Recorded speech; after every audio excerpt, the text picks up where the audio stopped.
Saudi আরবের রিয়াদে আগুনে নিহত ১৬ বাংলাদেশির মধ্যে ৯ জনের মরদেহ দেশে পৌঁছেছে। বিকেল ৪টার দিকে মরদেহবাহী বিমান বাংলাদেশ এয়ারলাইন্সের একটি ফ্লাইট হজরত শাহজালাল আন্তর্জাতিক বিমানবন্দরে অবতরণ করে। পরে পরিবারের সদস্যদের কাছে মরদেহ হস্তান্তর করা হয়। এ সময় প্রবাসীমন্ত্রী আরিফুল হক চৌধুরী জানান, নিহত প্রবাসীদের পরিবারের পাশে থাকবে সরকার। আর বাকি ৭ জনের মরদেহ ডিএনএ পরীক্ষা শেষে দ্রুত আনা হবে বলে জানান পররাষ্ট্র প্রতিমন্ত্রী শামা ওবায়েদ।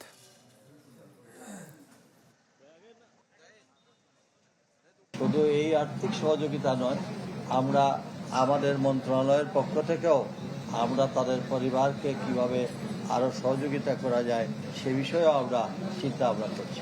আরো 7 জনের ডেড বডি এখনো আনা বাকি আছে, তাদের শনাক্ত চলছে। শনাক্ত করার জন্য একটা ডিএনএ টেস্ট করতে হবে।